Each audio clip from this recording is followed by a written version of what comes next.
Hi, everybody, and welcome to Fish Liberation, your virtual vigil.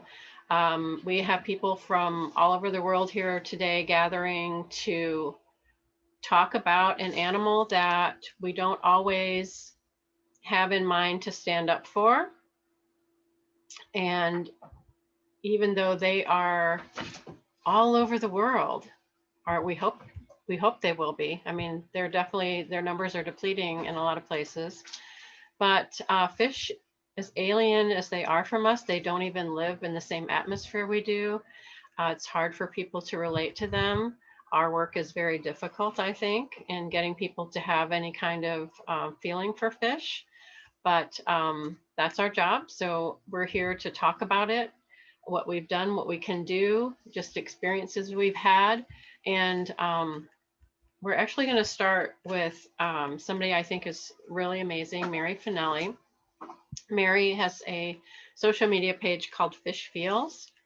And it was, I think, the first time I ever saw someone posting about fish. You know, who cares about fish? People care about dogs and cats. And if you go to the vegans, maybe pigs, maybe chickens, but fish, that was really surprising to me and really refreshing. And I think her energy is spreading through our movement. So let me introduce Mary Finelli from Fish Feels. You are on mute, so unmute please, and everyone else mute so that her.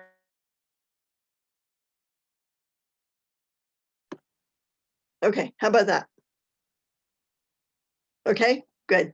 All right. Well, thank you very much, Roxanne. And thank you all for being here. Really, thank you for your interest for fish and especially your interest in helping fish. They are by far the largest number of exploited animals, and they suffer some of the worst, very worst abuses, and they receive the least protection or attention, which is why we began Fish Feel. And so glad to see that concern for fish is picking up. And so glad to have events like these to help promote that. And their fish are so different from us, but they're also so similar to us. There are so many ways that they are similar to us, and especially in the ways that really matter. Fish are sentient. I imagine everyone on this webinar probably does realize that fish are sentient beings, as has been shown by science.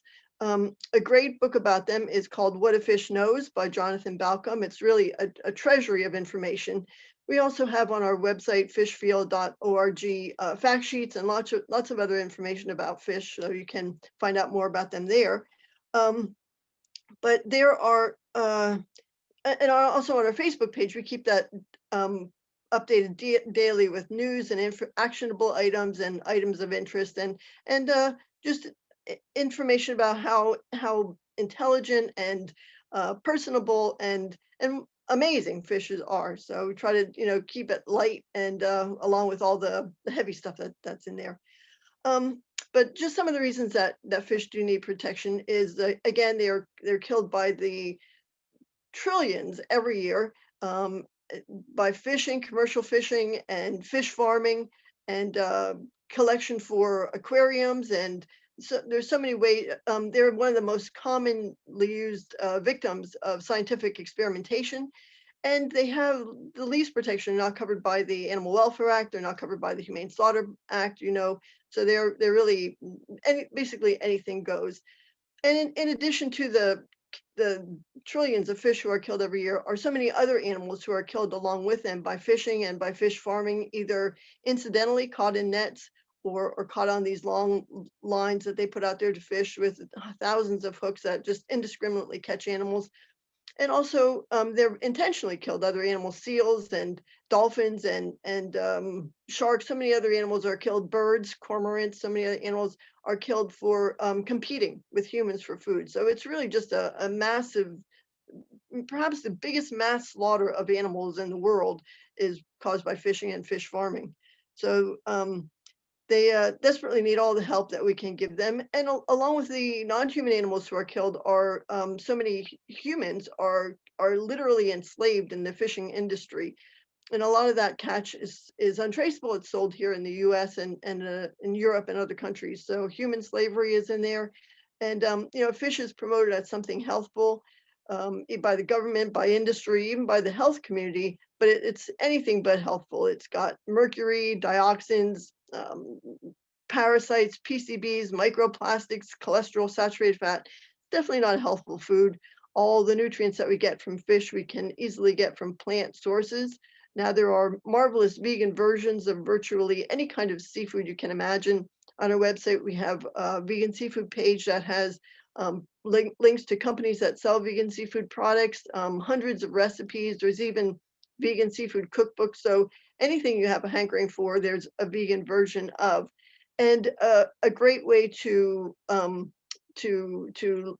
get other people to realize how good vegan seafood products are is to, of course, share them with them. You can make recipes, products, with your family, your friends, your coworkers.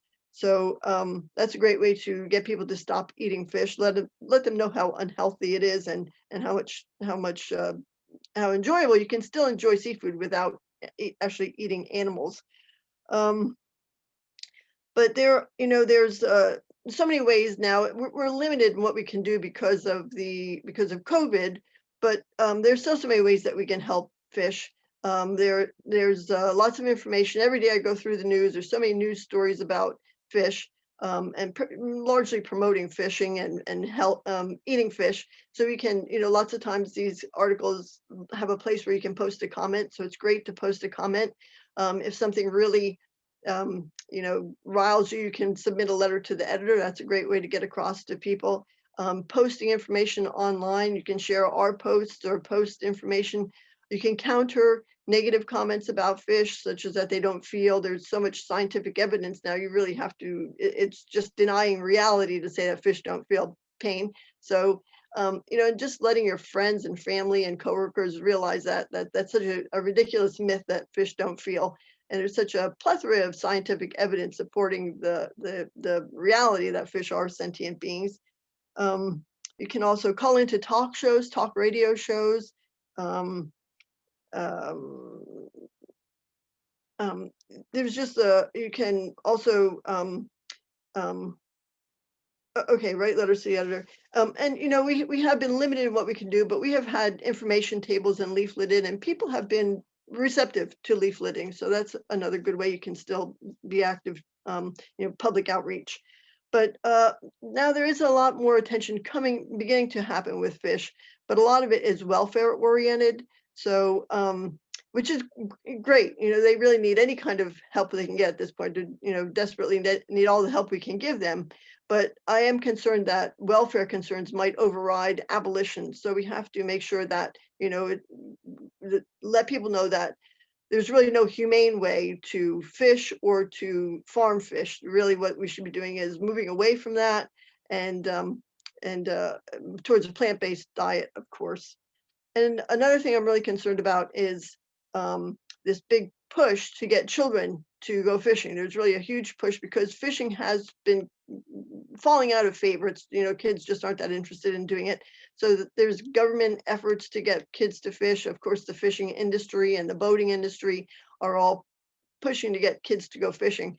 So we're putting together a campaign against that. We do have a video on our website, that's a brief video that shows just how horrible these programs are. I mean, they have kids going out there with no experience whatsoever, and they're just torturing these animals over and over. And there's supposed to be the people out there who are helping them, like take the fish off the hook, and a lot of these people have no experience either. So it's really just an abuse fest, really. And when you promote fishing, you're really encouraging people to enjoy torturing and killing animals. Even if it's catch and release, a lot of those animals don't survive.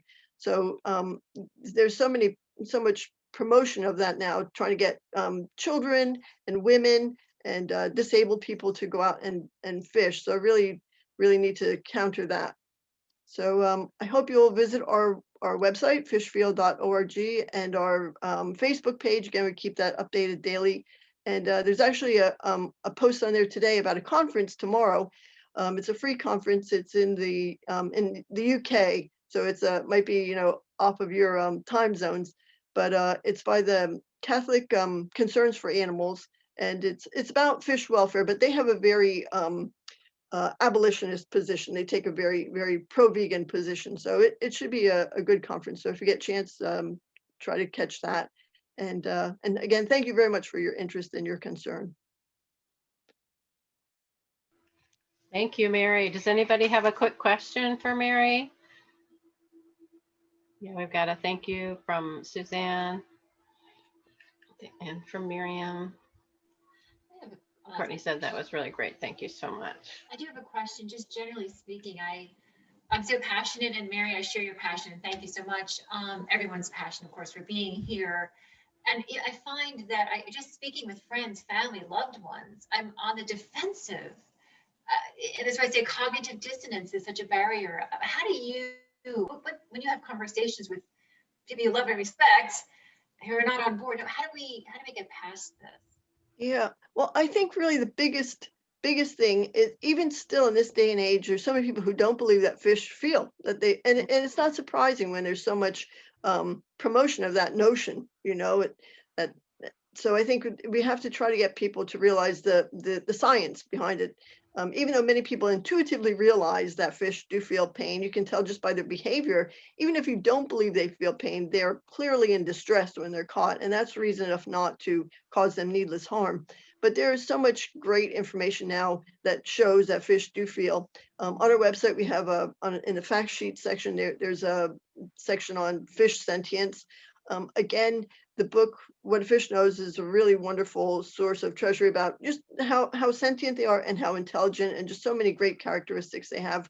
There's also a book, Do Fish Feel Pain, by Victoria Braithwaite. She was professor of fisheries and biology at Penn State University. She's passed away now, but she really lays out the evidence of their sentience. And that book was written about 10 years ago. And since then, there's been so much more information showing. So really that's the main thing we have to overcome, is this notion, this absurd notion that fish don't feel. And then beyond that, there's again, all the nutrients that we get from fish, we can easily get from plant products more healthfully and more humanely and more environmentally responsibly. So there's really no good reason to be consuming fish or fish oil, which is another big problem. It's like the most popular supplement, fish oil. And that also has many of the same problems of fish consumption, contamination. It can easily go rancid. And if it does, it can create free radicals, which are potentially carcinogenic. So not only is it not healthy, but it's potentially hazardous to consume. Again, there's so many great alternatives to that: flaxseed oil, chia seeds, walnuts. If you really want a concentrated dose of omegas, there's algae supplements, which is how fish get their omegas. So there's really no good reason, no need to be consuming fish, and certainly no justification for torturing fish for pleasure. Thank you. Mary, could you tell us again the name of the conference? Someone was asking for that. Yes, it's the Catholic Concerns for Animals, I believe is the name of the organization. They're out of the UK, but they're having this conference. It's an all-day conference tomorrow from 10 to 5 GMT time, which is like 5 a.m. to noon Eastern Standard Time. But it's a free conference and it looks very interesting. And there's actually been quite a few number of conferences concerning fish and fish welfare. So again, it is getting very popular. We just want to make sure that people realize that there's really no humane way to, even though it's great to try to make it less abusive, we really want to get people to stop exploiting them altogether, harmfully exploiting them. Wonderful, thank you. Oh, and just to mention, if you go to the Fishfield Facebook page, I think the last post is that about that conference. Excellent, thank you. Thank you so much. Sure.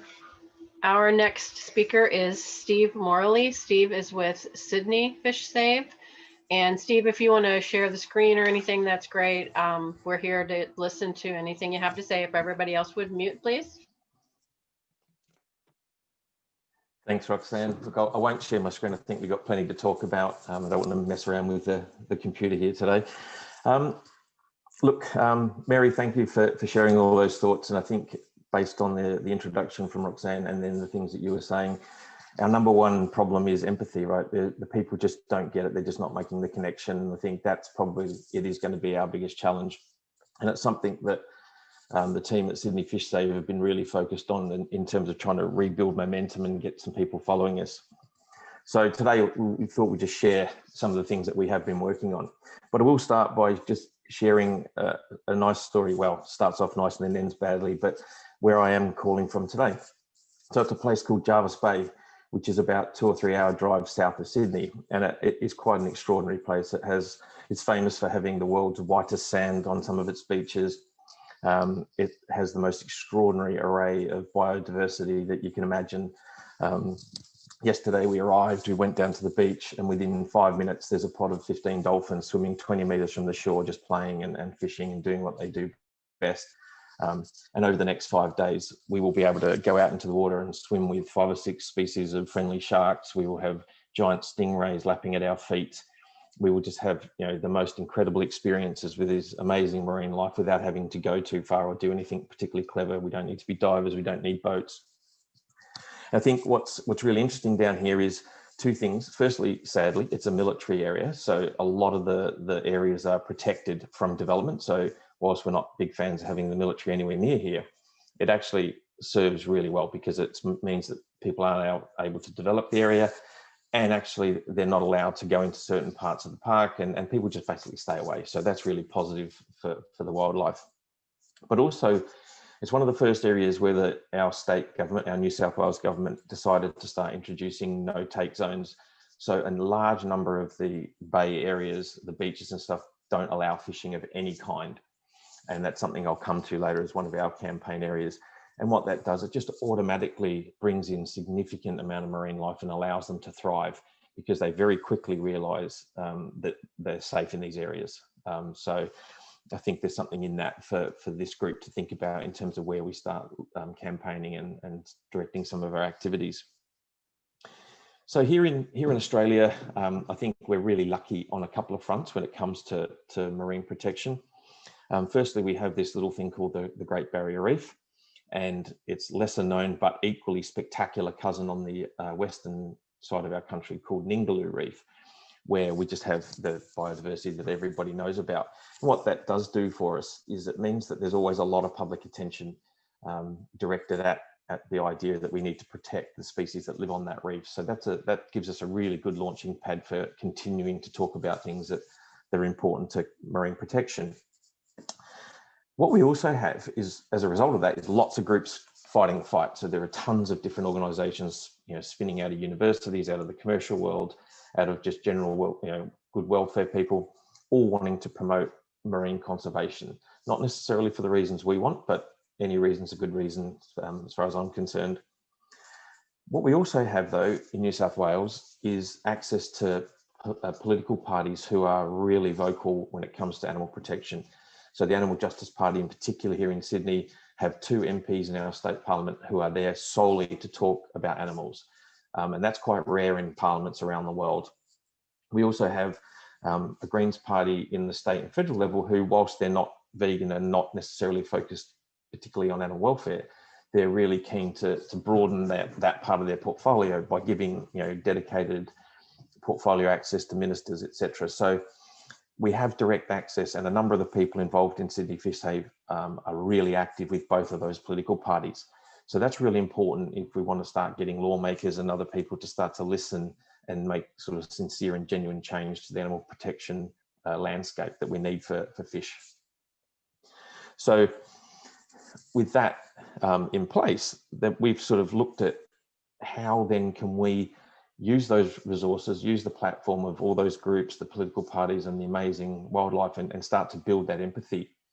And as part of our campaign discussions, we sort of sat down and worked out that there are a number of key areas that are really problematic in our part of the world that already have a bit of public attention. So we'll just tap into that.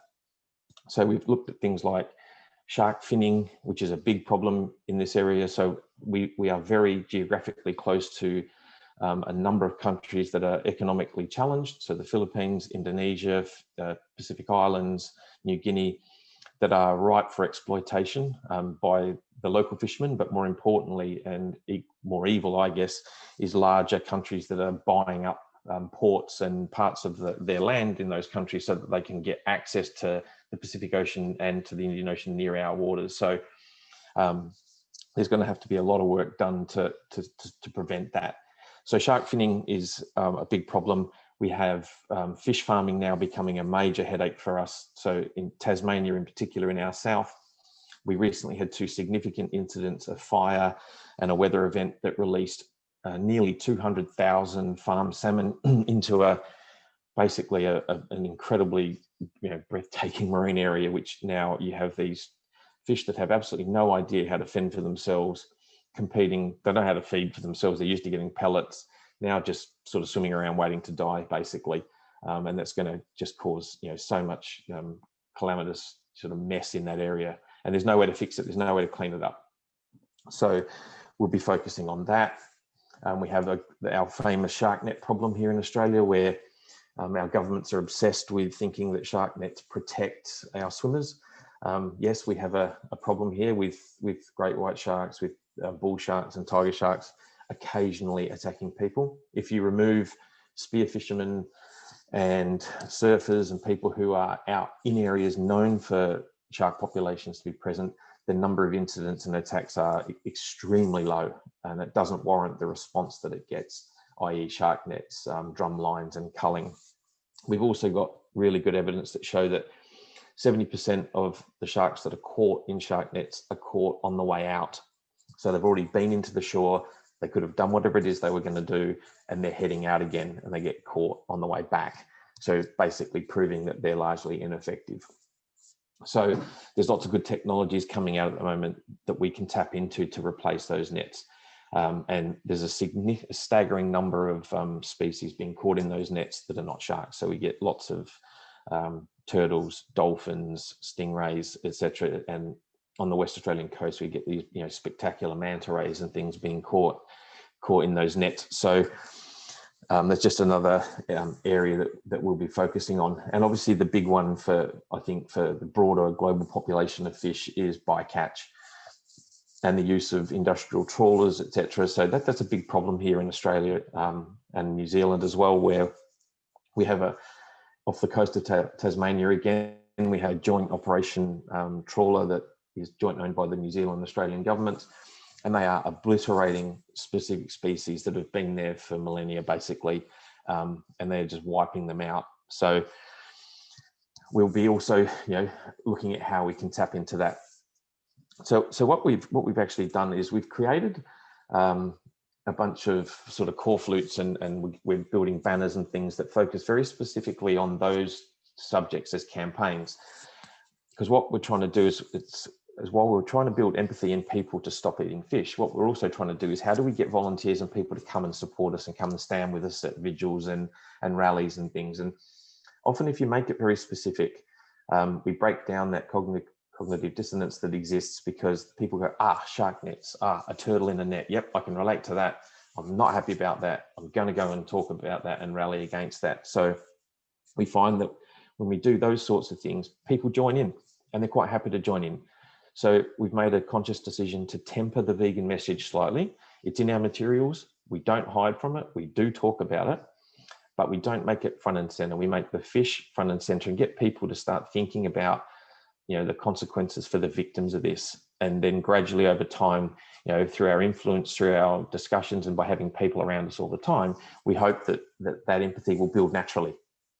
So, one of the ways we're doing that in terms of getting people to come and work with us is doing cleanups. So over the last 6 months, we've done, I think it's now 4 or 3 cleanups where we just pick a waterway.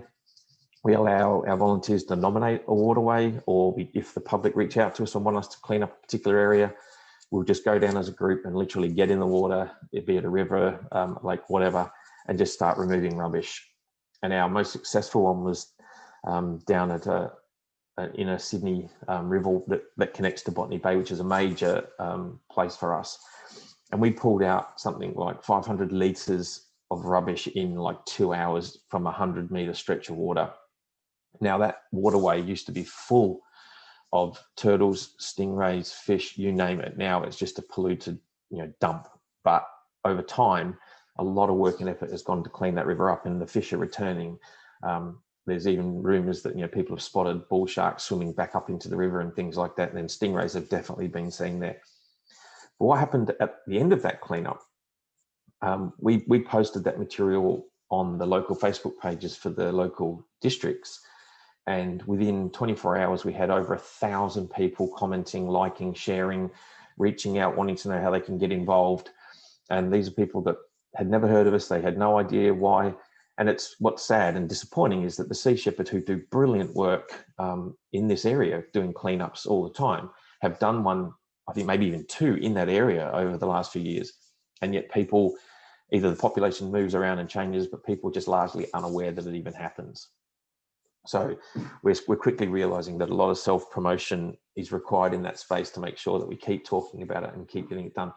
What it has done, it's given people a sense of participation and a sense of, you know, contribution to the marine world, because we clearly say, you know, we are here to clean up, you know, a place where fish live. And we're not doing this for the beautification of the area so that you can bring your family down and have a lovely picnic and stare at a nice clean waterway. We get in the water and stand there and take the rubbish out, specifically so we can share that message. And we get a really positive reaction. So yes, it's hard work sometimes, but it's very rewarding work.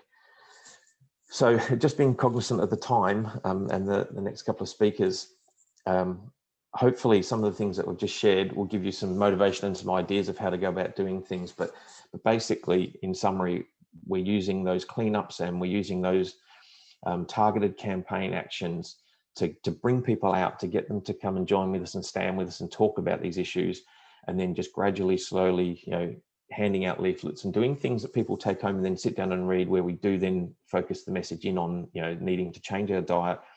Our Facebook page, we try to balance up positive fish stories, like, you know, amazing pictures of great fish doing great things, you know, with then the bad news stories of the things that are happening to wreck their life and their world. And just rolling all the way back to the start, where I talked about the good news story that ended badly. After walking along that beach and going, oh my God, this is, you know, just breathtaking and fantastic. The last thing we do is stumble across a juvenile stingray laying dead on the beach. And when I turned it over, it had a giant fish hook in its mouth, where the fisherman had literally just cut the fishing line, left the hook in and left it on the beach to die. And it just gave me that stark reminder of how, you know, people just don't get it. They just don't think about it.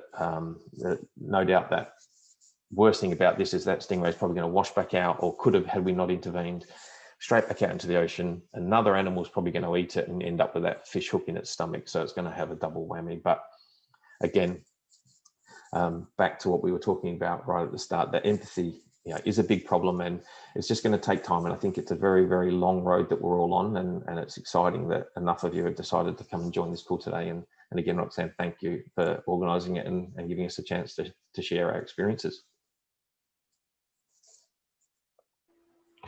Thank you, Steve. I definitely took notes about what my little tiny fish save can do to kind of emulate you guys, because it is really hard to even find volunteers, like you say, because fish, and you know, it's just it's tough. But I like the targeted campaigns and the promotion and the cleanups. That's super smart. So I think that will work for us too.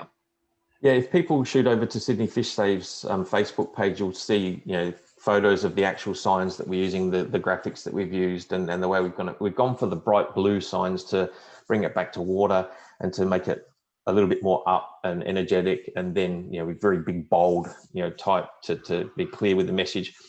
Because the one vigil we did do at a local Sydney fish market went surprisingly well. So we had a dozen of us. We camped directly across the road so that the police, given it's COVID and ultra sensitive and it's a high tourist attraction area, we camped across the road, set up with all our different signs for all the different campaigns, and people came across and broke away from the market and stood and looked and read each individual sign and were making notes, taking photos and sharing those things themselves on their pages. So irrespective of what we're doing, we bring out all the signs, again, just to remind people that there's lots of different things going on that impact fish. Excellent. Hey, Does anyone Steve. have a quick question for Steve? Yeah, I have a question. So Courtney and I are out on the west coast of Canada, so we do a lot of cold water surfing. And one thing I've found is that the surfing community is quite environmentally friendly and environmentally conscious. And while we don't have shark nets because we don't have sharks or anything that really poses the same threat, have you tried engaging the surfing community as someone that is at risk of these shark events? And if they could be sort of, if they could vouch for the removal of these nets, then that might actually ring quite well within the communities. Yeah, absolutely. Great point. And in fact, whenever there's a shark attack, it's normally the surfing communities that are the first ones to come out and say, we don't want a mass cull. We don't want, that to be a thing. Unfortunately, there's one spot in northern New South Wales in our state, which is a hot spot for great whites and for now tiger sharks who are coming further south with the warming waters. And that surfing community started to turn the other way a little bit now, saying they want better protections. So there's a couple of groups we work with. One is called Australian Shark Conservation. And these are all active with us. They come and stand with us and we stand with them at rallies, who are lobbying government, and we'll be joining with them to get those nets removed and get them replaced with different types of barriers. So there's a range of hard plastic barriers that you can use that are using environmentally recycled materials that the animals can't get caught in, but they are just as effective. So there's a whole bunch of different ways to do it. But in answer to the question, yes, definitely we're reaching out to those communities via a whole raft of social groups that are connected. Great. You're doing really great work. It's really nice to hear from you. Thank you.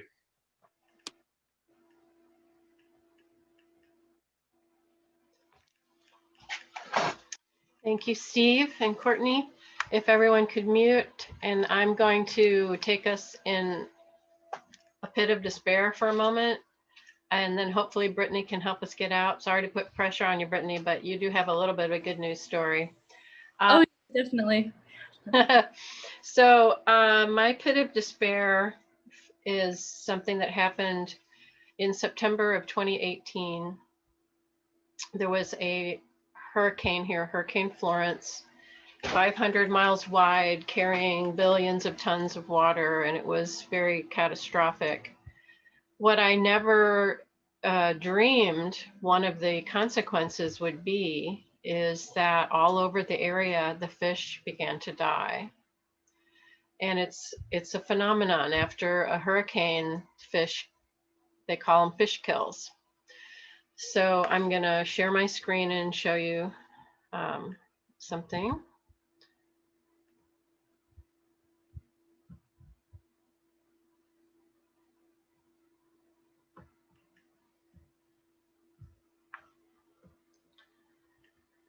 So I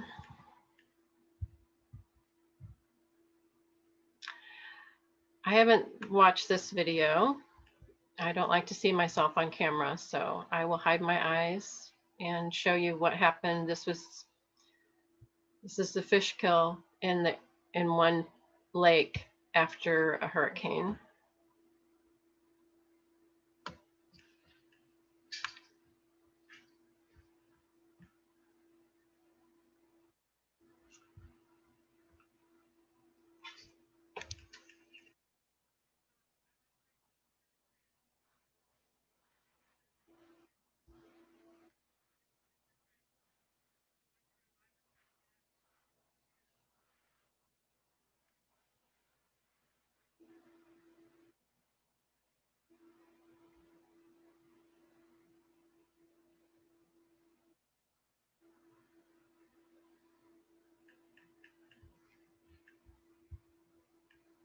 Oh, okay. Well, that didn't work, did it? Okay. So I have a couple of photos I can show you too. So this is getting ahead of the story a little bit, but I happen to be someone who doesn't know how to face reality when it comes to animal suffering and what I can do. I bought aerators to put in the water thinking I could oxygenate the water, which turned out to be a fairy tale. But this is us at night trying to aerate the water for the fish who are still alive. There were some very large carp in the water who were still alive. This was them. There was a big group of them. And they were all congregated in one place. They were probably, you know, 4, 5, 6 feet long, very old carp.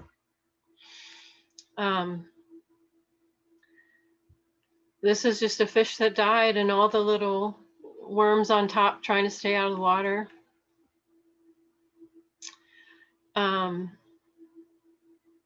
This is just the fish all along the edges of the lake.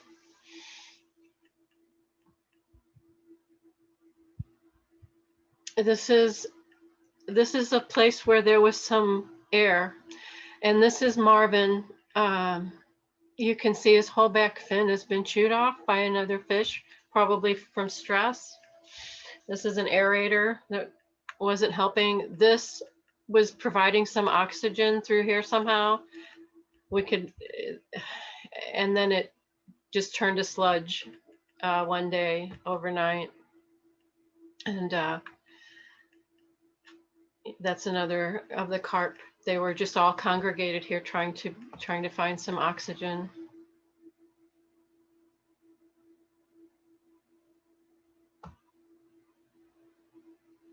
Oh.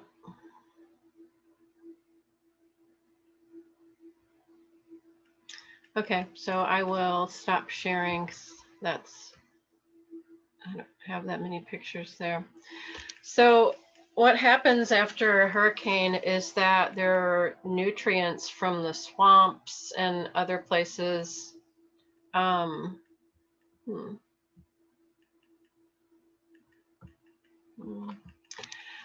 are stirred up, and these nutrients go into the waterways and they deplete the oxygen. So dissolved oxygen levels for fish need to be about 5 parts per million, and they were as low as 0.0 parts per million by the time this hurricane had come through.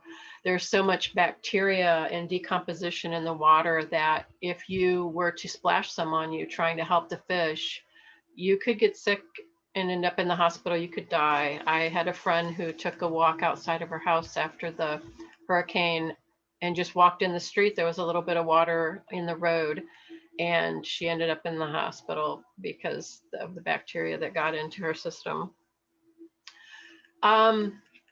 It was really hard to watch, to bear witness, as the Animal Save movement does, to these fish who are gasping for breath. I had gone online and begging for help getting them removed from the waterway. I'd called the Parks and Rec, asked them if they could come and try to aerate the water. Just being completely insane. No one was interested in saving these fish. They had just plans to replace them when the water was oxygenated again.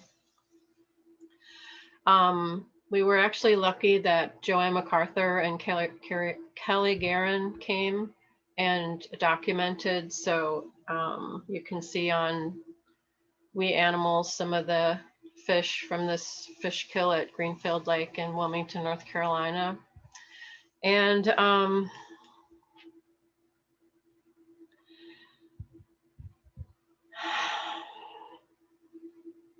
I think for me, the moral of the story is that we're very limited in what we can do sometimes, and we should do what we can to help anyway. It was very heartbreaking.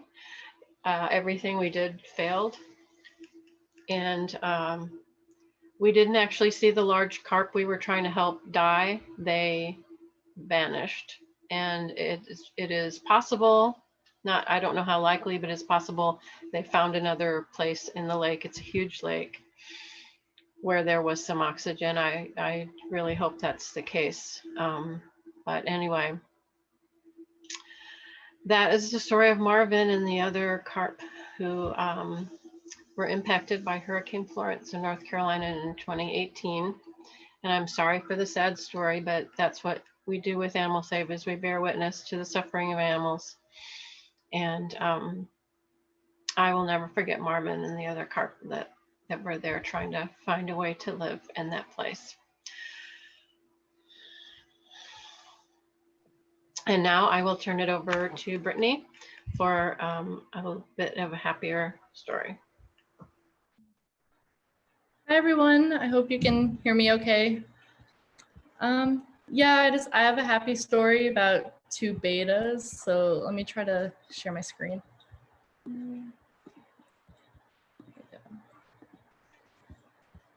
Okay, can you guys see it? Oops. Cool, okay. So these are my 2 new beta friends. Their names are Hex and Jinx. Hex is the blue one. He's kind of like blue-purple. He's starting to become teal though, like the healthier I think he is now that he's in nice water. But so there were, I believe, 40 beta fish that were surrendered to Ahimsa Safe Haven in Michigan. They were from Myers, which is kind of like Walmart, if you've ever been to a store like that. And they were in really rough condition, kind of worse than you see at like Petco. And most of the cups, they were about the same size, a little bit smaller, and they hadn't been cleaned out at all. They actually had instructions on top that said they only had to clean them like twice a month, which was crazy to me because if they had them for longer than that. But yeah, so one of the employees convinced the manager to surrender them. And so since a lot of them weren't doing well, he decided to. And so she, Carrie, who owns Ahimsa, had almost 40 beta fish on her hands. So I was able to take 6 home, and I adopted 2 and then transported 4 other ones to Maryland to their forever homes. And you can see the photo, that's how I took them. The little boy you see on the left, that's Hex. He was getting really aggressive seeing the other ones in the cup. I knew he was sassy, so. And here's when I brought him home. I took them all in the bathroom and had like a heater on for him. And it was really depressing. There was just so much poop like floating all in. And let me show you. So here's Hex. You can see how he's like teal now. That was after a few days, like getting clean water in his system and being able to eat right and everything. So it's really awesome seeing him like flourish. And they're both boys. They were all boys, by the way. Actually, one female got slipped in, a little girl, but all the rest were males. And so here's Jinx. He actually has fin rot on his tail. He had it really bad, like a lot of the beta fish did, since they were in this like tiny cup that could fit in your palm, and it was just straight fecal matter in there. And he's finally healing from it, thankfully due to beneficial bacteria and clean water. But you can kind of see in the photo how there's like black on the end of his tail. And it was completely black, and like his little fins were just all black. It was really depressing, but he's finally opening up and moving around and healing, which is awesome. And the other 4, they're all in homes, like I said, in Maryland. 2 are, they're all in vegan homes too, which is really nice. And I know they're all doing really well. I get like photo updates every day because their families really love them, which is awesome. And yeah, that's our story. They're really happy right now. I can actually like show you guys really quick.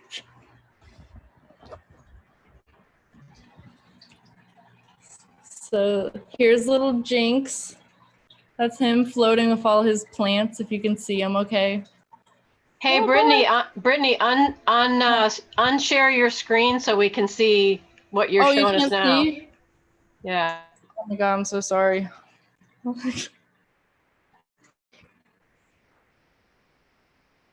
Oh my God. Oh, okay, stop share. Can you see me now? Oh, cool. Okay, so here's little Jinx. You can kind of see him right there. He's really happy. These are a new plant I put in for him, and he likes to bed in them and sleep in there, which is really sweet. And then down here we have little Hex. Where is he at? Little boy. You can see him, he's right here. Yeah, he's really happy. I put some of these almond leaves in there, which they apparently in the wild, they used to like coil them up. So they're very happy with them. And that's my boys. They have a happy ending, thankfully.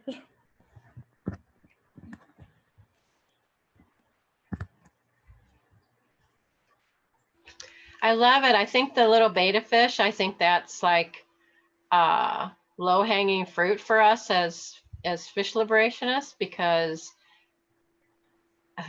it seems like almost anybody could get angry to see what, you know, one of those little cups in a store. So do you have any advice for how people should try to, if they want to pull one out? It's not easy to get one, is it? You mean like surrendering, like a Yeah, rescuing? surrendering. Yeah, I've actually been talking to a lot of activists. If they like see them that look bad in the stores, they kind of lie to you and tell you that they like treat them, which Yeah. I'm in a battle of Petco customer service and managers right now about it. I had a couple employees lie to me about different ways they treat them, but a couple activists, they'll like go in and try to talk to the manager and be like, well, since this one isn't doing well, will you just surrender it? And so like most of the time they're gonna kill and flush them anyway. So they'll give them up, and most of them, they don't live as long as they should, you know. I think like their lifespan is like 3 to 5 years, but usually if they're not doing well, it's like less than a year, which is sad. But if you can like provide them with happiness for even a couple days or months, better than being in a cup. But yeah, definitely at least trying. And anytime you're in a store, like point it out to them, or call the store, call customer service, just like bugging them so they have to put that on record. So. Oh, okay.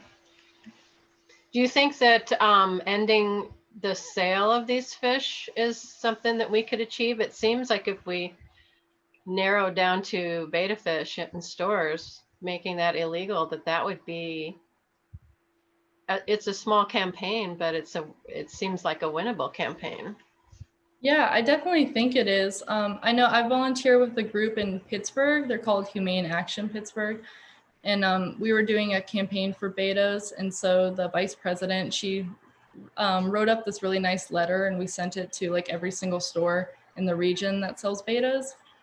And they actually had a meeting with Petco, which was amazing because that's the first time I've ever heard them actually respond. And yeah, so we're still waiting for like that meeting to happen, but they're setting that up right now. And we met with a couple smaller stores, and one of them, they've been around for a really long time, and they seem to actually, I mean, they're still selling fish, but they seem to care more than Petco or PetSmart.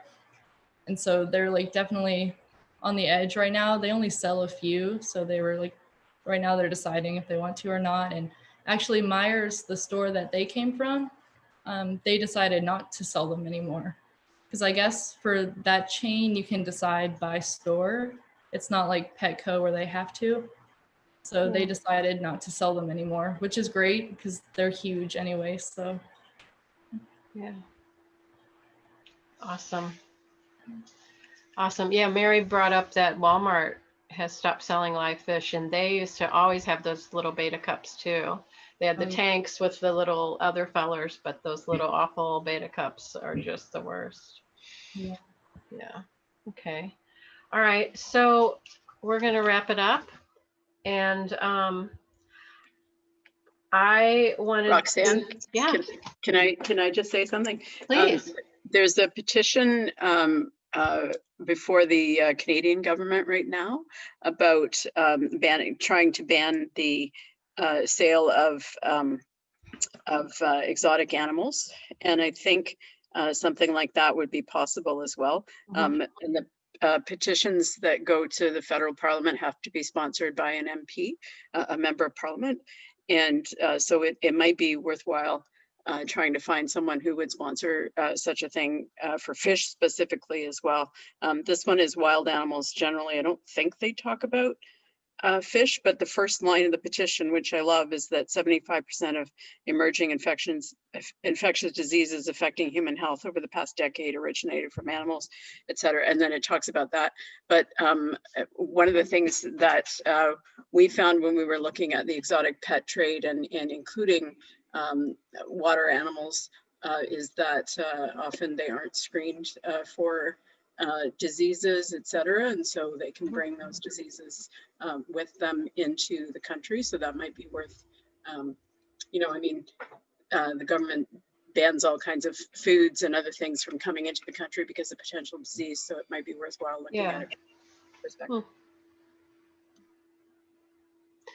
Okay, I like that.